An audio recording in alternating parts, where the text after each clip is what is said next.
nggak ada hasilnya kalau hanya kamu yang sebagai parasit di kampusmu. Jangan berorganisasi gara-gara SKPM. Tengah-tengah hilang Anda. Buat apa kan akhirnya di sini ada BEM kalau kita nggak bisa berguna buat teman-teman dari KM sendiri kan? Selamat datang di podcast Gunung Aren bersama saya Zabina Anastasia yang akan menemani kalian di episode pertama BEM punya cerita.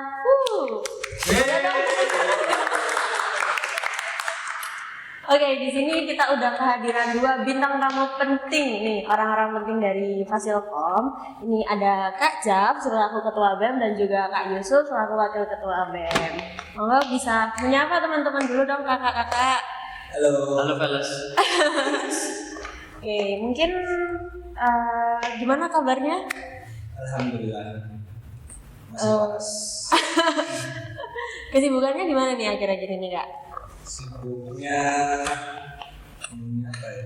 SNM, kuliah, kerja udah dulu aja sih. Kalau Kak Yusuf? Ya seperti biasa. BEM mungkin ada pengabdian masyarakat itu, terus apa namanya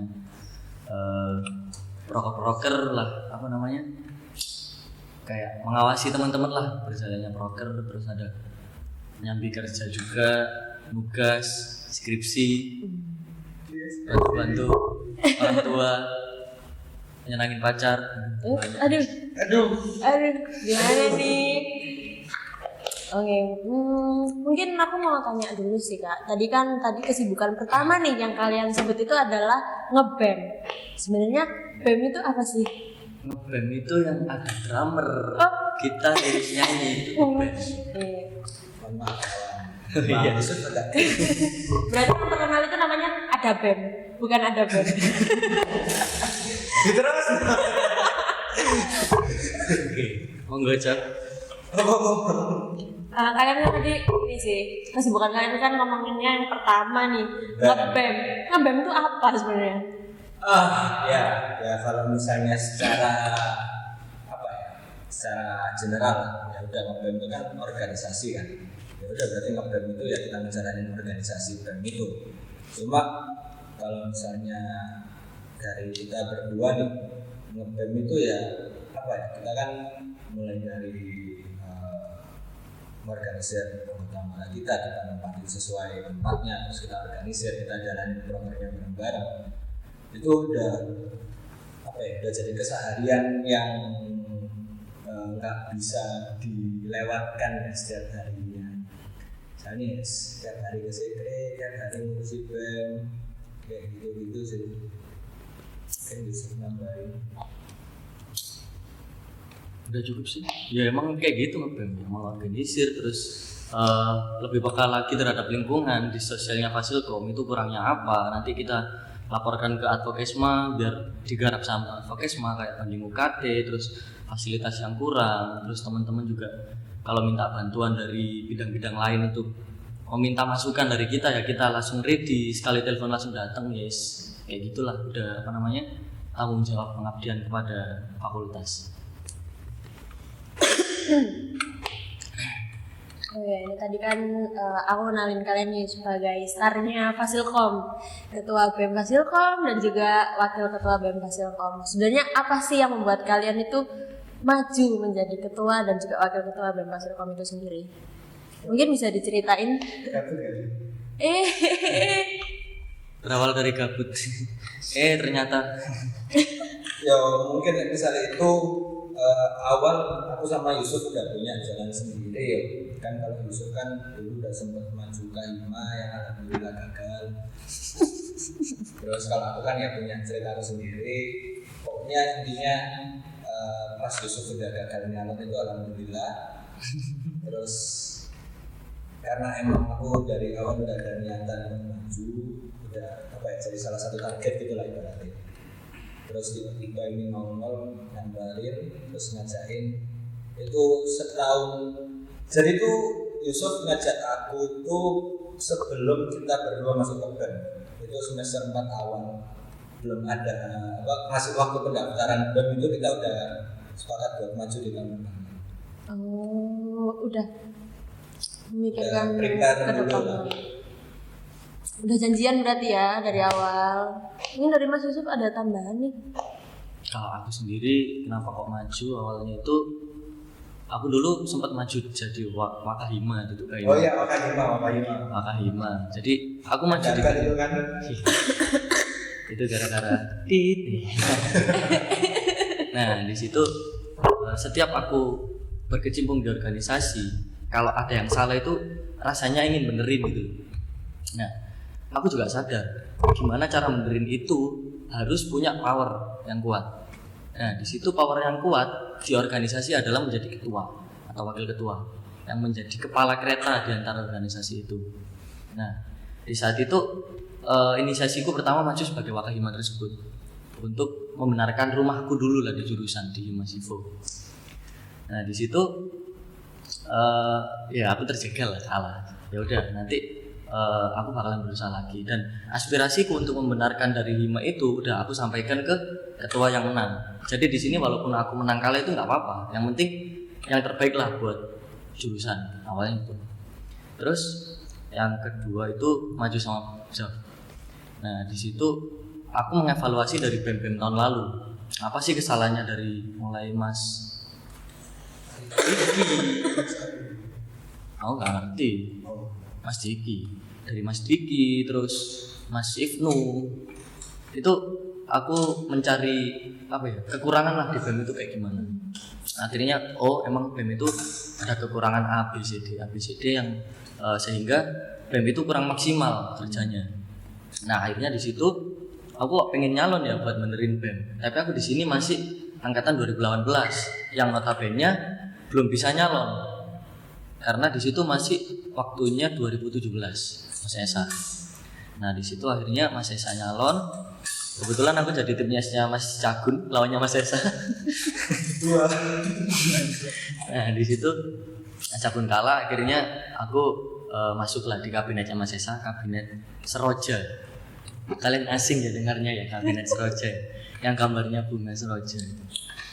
Nah di situ pada awal ya katanya tadi awal pendaftaran aku udah pertama itu di Kepo, warkop Kepo situ ada Mas Diki, Presbem tahun 2018 sama Mas Wahid, Wapresbem 2018. Itu di sana menyiapkan buat bibit-bibitnya ke depan, buat apa ya pemimpinnya ke depan lah, buat merospek. Nah akhirnya aku ditawari, ya oke, akhirnya aku digandengkan sama Jav. Awalnya nggak kenal sama Jav, paling kenalnya dari Informania. Nah akhirnya dari situ lebih intens. Kebetulan aku ditempatkan di departemen yang sama, di departemen advokesma. Nah di situ ada aku, Jav sama Mbak Tentra sebagai kadet. Halo Mbak Tentra. Nah Mbak Tentra semangat. Nah di situ ya wes akhirnya aku di situ kolaborasi sama Jav yang dihubungkan dengan Mbak Tentra. Mbak Tentra sangar kalau menghubungkan. Jav ini, Yusuf ini, jadi saling berkolaborasi lah, entah itu cari data, menyelesaikan masalah, ikut serta demo dan lain-lain. Dan itu tupoksinya udah dibagi rata semuanya dan benar-benar jalan gitu di sana. Nah di situ malah semakin memantapkan aku buat maju, soalnya di saat periode pada aku jabat sebagai anggota BEM, aku sangat banyak sekali menemukan miskom lah di sana. Nah akhirnya aku sama Jav buat mengevaluasi ini enaknya diapain. Akhirnya oke, fix kita maju dengan membawa visi misi sebagai berikut. Itu untuk memperbaiki BEM. Nah berarti itu dulu sih. Nanti kalau keterusan nanti nggak ada pertanyaan Anda. Oke, mungkin langsung aku tanya aja sih, visi misi apa sih atau inovasi yang kalian tawarin ke KM sampai yang buat kalian tuh berani untuk maju menjadi perwakilan dari KM itu sendiri. Secara singkat ya, perlu tak sebutin visi misiku ya. Aslinya aku sama Yusuf itu yang kita bawa pertama kali itu karena kita melihatnya kan yang kita lihat secara langsung itu di kabinetnya Mas Esa, kabinet Seroja. Tapi kalau misalnya di kabinet sebelumnya kayak zamannya Mas Ibnu, Mas Diki itu kan kita cuma sekedar melihat dari luar kan. Nah dari periode yang sudah kita lihat dan ada yang diikuti itu ada satu masalah itu yang nggak pernah selesai, yaitu internalisasi. Kayak apa ya, komunikasi lah antar komunikasinya itu agak kurang lah juga, ya ada beberapa kekurangan gitu lah. Itu akhirnya yang tak bawa di visi misi sama Yusuf kemarin itu, utamanya itu ada di internalisasi dulu. Karena kalau misalnya internal ini belum beres, mau ke eksternal ini agak ribet, agak susah gitu. Akhirnya repot semua. Jadinya aku sama Yusuf kemarin itu sepakat kita bawa satu poin yang kita benar-benar angkat itu ada di internalisasi. Internalisasi itu jadi lebih ke pengurus BEM ini kayak gimana, secara tupoksinya, secara kedekatannya, kayak gitu sih. Kalau menurut Mas Jab dan Mas Yusuf sendiri nih, dari internalisasi kepengurusan yang sekarang nih seperti apa? Apakah sudah memuaskan atau masih banyak hal yang harus diperbaiki lagi? Masih banyak hal yang harus diperbaiki. Oke. Ya, dilihat dari aspek mana dulu? Kalau misalnya kita lihat dari aspek internalisasi ya, kalau misalnya kan kita juga di zaman nggak enak dan zaman online juga. Kalau kita lihat di zaman yang online kayak gini dan melihat teman-teman yang sekarang, ya menurutku itu udah apa ya? Udah sangat memuaskan kalau misalnya buat aku. Karena apa? Di zaman yang online kayak gini aja teman-teman dari BEM itu masih banyak yang mau nyamperin sekre, walaupun nggak ada apa-apa, masih kayak apa, ada yang teman-teman walaupun rumahnya jauh-jauh gitu, ada di Sidoarjo, ada di mana, cuma masih tetap mau kunjungi sekre walaupun nggak ada apa-apa. Itu aslinya udah apa ya, udah poin plus banget lah buat di BEM ini. Itu satu, misalnya di mana apa namanya internalisasi kan. Juga kalau saya melihat dari kinerja dari teman-teman di berbagai proker yang sudah berjalan, ya alhamdulillah kan nggak pernah ada sampai miss yang fatal gitu. Mungkin missnya cuma sekedar remeh lah, mungkin kayak molor beberapa menit kayak apa lah, itu kan remeh lah ibaratnya, nggak seberapa mengganggu acara secara total gitu. Ya, kalau dari itu sih aku udah alhamdulillah banget, udah bisa dibilang kalau aku melihatnya internalisasinya itu udah cukup jalan dari segi kerjasamanya teman-teman juga antar bidang, antar departemen. Nah tapi karena kita ngambilnya satu fokus ini, ya tentunya masih banyak kekurangan yang lain kan. Ya emang dari kita emang ngambilnya fokus yang di internalisasi ini, nah yang lainnya itu mengikuti. Nah mungkin kalau misalnya emang harapanku sama Yusuf dari dulu itu, ya kita bawa internalisasi ini udah matang, internalisasi tinggal dijalanin, biar besok yang pengurus lainnya tinggal jalanin internalisasi, bisa fokus ke yang lain. Mungkin dari Mas Yusuf ada tambahan? Ya, itu tadi sih. Bener katanya Jeff, dilihat dari aspek mana dulu. Nah, di sini membangun internalisasi itu apa sih? Di dalamnya kan ada komunikasi, terus saling peduli, terus apa ya? Pokoknya saling peduli dan sense of belonging-nya itu ditingkatkan. Nah, menurutku kita udah baik, tapi masih kurang. Kayaknya kalau apa ya? Kita sudah mencapai titik teratas, itu kita susah berkembangnya. Jadi kita harus merasa di bawah terus, agar kita merasa kurang agar bisa berinovasi ke depannya. Oke lah, kita udah bener kata Jawab, udah ya alhamdulillah online, bisa ke kampus, bisa nengok sekre, bisa ke proker-prokernya teman-teman kalau ada di kelas, ya alhamdulillah. Tapi masih ada yang apa namanya kayak rasa sense of belongingnya itu kurang, rasa memilikinya. Dan itu menurutku nggak bisa satu periode sih, nggak bisa satu periode bisa ditumbuhkan. Itu harus secara berkala di tiap-tiap periode. Nah, maka dari itu benar katanya Jeff, kita awalnya itu memfokuskan di internalisasi dan tinggal periode kedepannya itu bisa menyebar kemana gitu loh. Selain internalisasi bisa lebih maju lah. Makanya kenapa kok dikatakan kabinet reinkarnasi. Oh belum bahas kabinet ya? Oh enggak, silakan. Ini sih lebih mau tanya lagi sebagai anggota BEM ataupun anak-anak BEM tuh sebenarnya kegiatan apa aja sih yang mereka lakuin dalam hal mungkin yang tadi Mas Yusuf bilang ya lebih internalisasi. Nah mungkin bisa lebih rinciin ngapain aja atau pas proker itu ada hal-hal khusus untuk mereka biar bisa apa ya raket atau gimana gitu. Iya. Ada ritualnya awal BEM. Jadi kita harus tidur di sekre dulu. Harus pernah mendengar dengkuran teman-teman. Terutama Mas Sube. Mas Rijal. Ya itu mungkin buat yang cowok-cowok lah. Ya, iya makanya agak kaget tadi sebenarnya ya. Ya emang kalau misalnya cowok-cowok itu kadang kan ya agak sering gitu nginep di sekre. Alhamdulillah ada yang nginep di sekre, ada yang jaga gitu kan.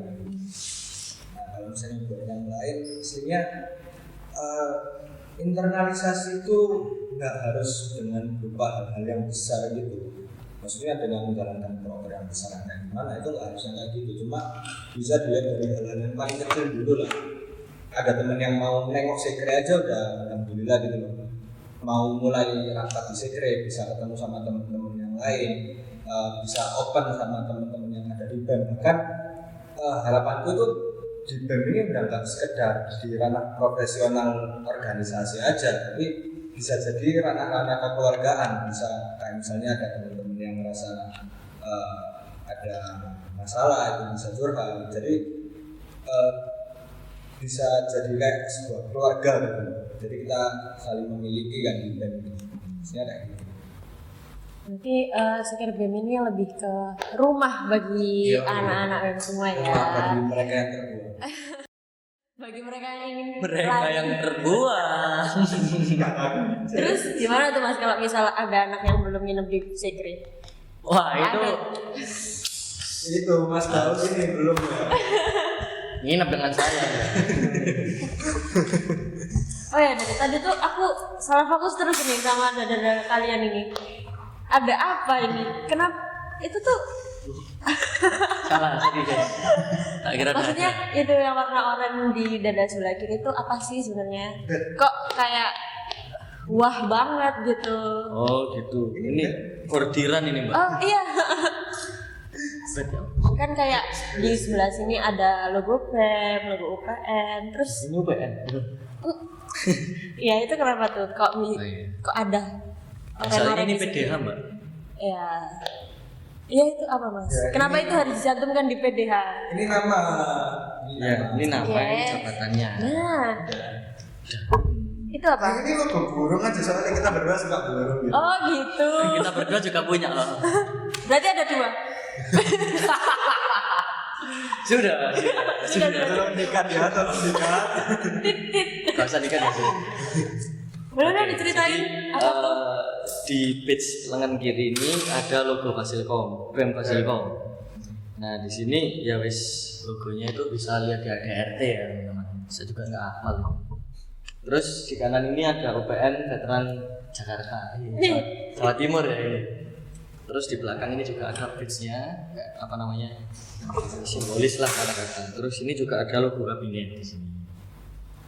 Oh, logo kabinet. Boleh ceritain tentang kabinetnya dong Mas? Ya, Agak. agak panjang Iya. soalnya. Boleh Mas. Jadi gini, karena yang balik lagi ke yang tadi itu aku sama Yusuf. Jadi kan gini, aku sama Yusuf itu kan udah mulai start komit buat maju itu kan satu periode ke belakang kan bahkan kan. Itu bukan karena kita diajarkan atau apa, karena kita berdua itu percaya kalau misalnya mau melakukan perubahan itu nggak bisa dengan persiapan yang bisa dikatakan Singkat. 1-2 bulan atau bahkan 1-2 minggu. Kan kebanyakan kan dari teman-teman tuh kalau maju kan Nggak ada. iya, nah misalnya sekarang dibuka, ini maju tangga ya, atau paling enggak persiapannya cuma sekitar 1 bulan lah. Nah aku sama Yusuf itu nggak mau ngulangin hal-hal yang kayak gitu, jadi kita nyiapin dari satu periode ke belakang ini kayak enaknya nanti kita boleh apa, nanti kita buat gimana ini gimana, jadi kayak gitu di satu periode. Nah selama satu kepengurusan kita di periode lalu itu kita mendapatkan satu rumusan, kita harus ibaratnya membangun lagi BEM ini dari awal. Kita bangun apa ya? kita bangun lagi kinerja BEM ini dari awal. Karena apa ya? Mungkin memang karena efek kaget ya, kalau misalnya periode lalu kan perubahan dari offline ke online kan, jadi ada banyak perubahan yang belum bisa belum bisa beradaptasi. Nah, dari itu kita membawa sebuah kabinet yang kita itu mau merubah dari awal lagi, ibaratnya kita terlahir kembali gitu kan. Makanya kita pakai nama reinkarnasi, karena kita di sini tuh periode 2021 ini kita lahir kembali seperti itu. Nah, kenapa kok ini burung? Ini kalau misalnya diperhatikan, ini logonya itu logo burung phoenix. Nah, kalau tahu burung phoenix itu nggak pernah mati. Jadi kalau dia mati itu langsung hidup kembali gitu. Reinkarnasi. Jadi burung phoenix itu reinkarnasi terus. Tapi itu mitologi sih, hewan mitologi. Dan itu awalnya kan yang menyetuskan ini aku. Ya, Aku aku nggak. singgah logo aku. Oh iya kan. Catat. Nah di situ aku itu awalnya kita cuma berdua itu bilang harus menghidupkan kembali lah, hidupkan kembali. Nah itu aku bingung sama Jal, mau apa ya kabinetnya. Terakhirnya aku main Dota 2. Tahu Dota 2?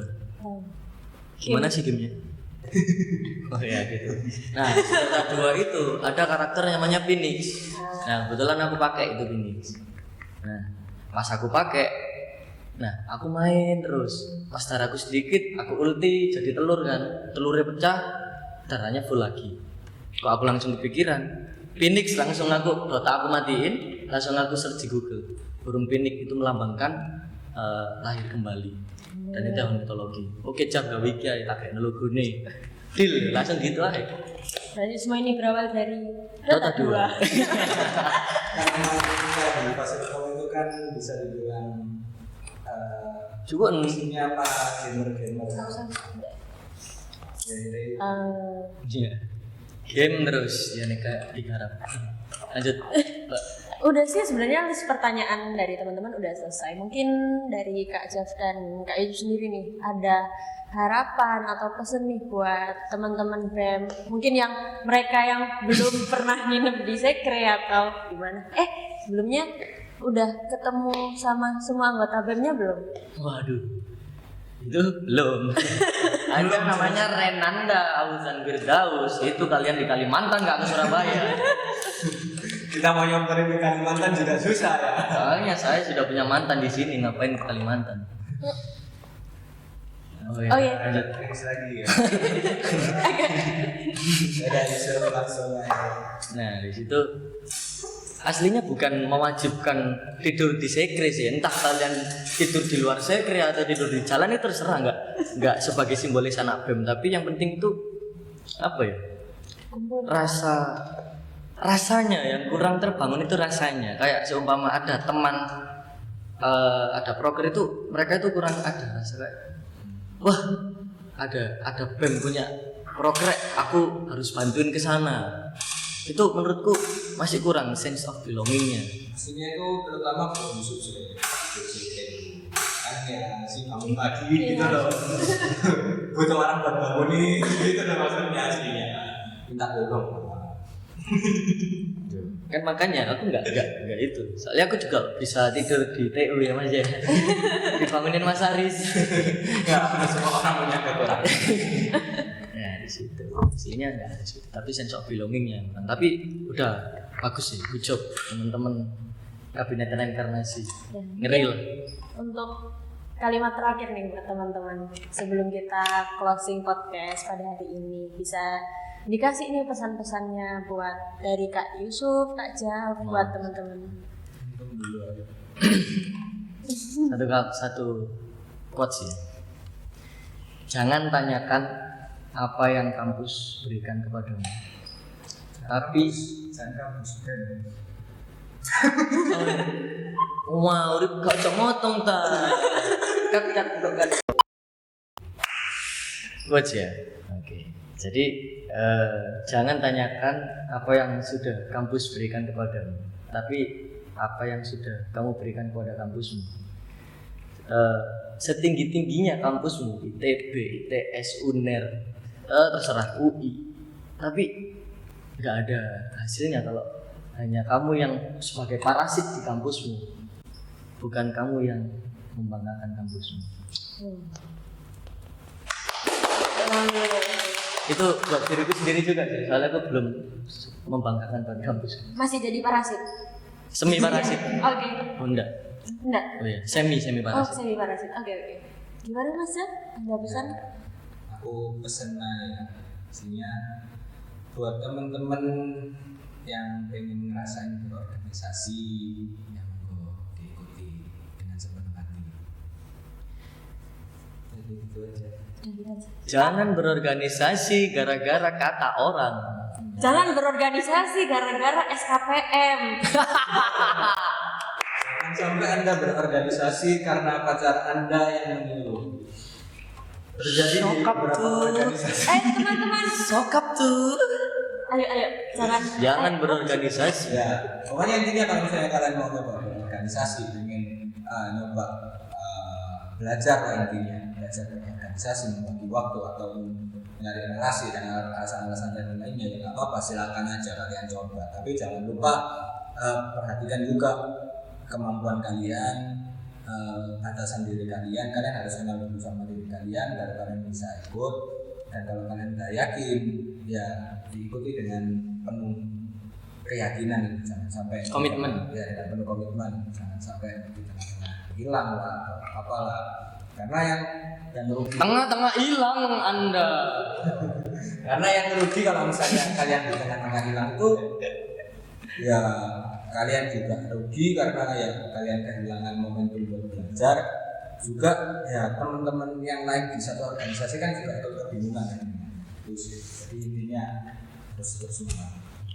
Baik, maupun itu di organisasi internal atau eksternal ya. mungkin bisa kasih beberapa kalimat lagi deh Mas buat KM. Jadi ini kan buat anak-anak BEM nih. Jadi kan kita di sini nih sebagai kasarannya sebagai pelayannya Yes. KM ya. Sama Benar itu. banget. Semuanya adalah buat KM. Jadi kalau buat KM jangan malu-malu sampaikan aspirasi kalian langsung ke Advokesma atau ke Presbema atau ini. Jangan malu buat mengikuti acara kampus. Jadi itu yang bisa mengangkat nama kampus, dan itu juga akan kembali ke kalian sendiri kalau kampusnya itu terkenal. Gitu sih. Ya, kalau dari aku buat KM ya, sebelumnya ya pertama terima kasih karena sudah memberikan amanah kepada kita berdua dan anggota BEM yang lain, karena kan kita berbeda KM. Oh iya, terima kasih KM keluarga Ya. mahasiswa. Cuma ya emang benar sih katanya Yusuf tadi, kita di sini tuh kalau tadi katanya Mbak Sabina kan orang topnya di Fasilkom itu salah sih. Karena kita di sini tuh BEM ada di sini tuh ya demi kepentingannya KM Fasilkom sendiri. Dari KM untuk KM. Ya buat apa kan akhirnya di sini ada BEM kalau kita nggak bisa berguna buat teman-teman dari KM sendiri kan kayak gitu. Ya kalau pesanku buat teman-teman KM ya sama sih kayak yang disebut tadi, kalau misalnya emang ada yang dirasa kurang dari BEM atau ada apa ya silakan langsung disampaikan aja, karena ada banyak jalur-jalur buat penyampaian aspirasi, bisa lewat PLN, bisa lewat Advokesma, ya banyak lah, itu ya silakan disampaikan. Oke, last 5 kata dong buat Fasilkom. 5, Yes. 3, Oke, 2. 3. Oke, 3 kata. 1 Fasilkom kita kuat. 4 itu Mas. 4. Mau diulang lagi biar asik? Oh, iya. Ya, 4 kata dong buat Fasilkom Kak. Satu Fasilkom Kita Kita kuat. buat. Oke, itu sekian dari kita di podcast Gedung Karet ini. Terima kasih banyak buat yang telah menonton ataupun mendengarkan lewat Spotify. Jangan lupa untuk like, subscribe. See you. Kalau mau kritik komen di bawah.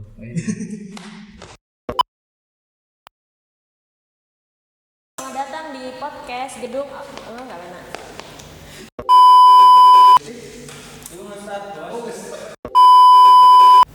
Ayo yang senang mukanya Mas Jah, ayo. Senyum dong. Dulu.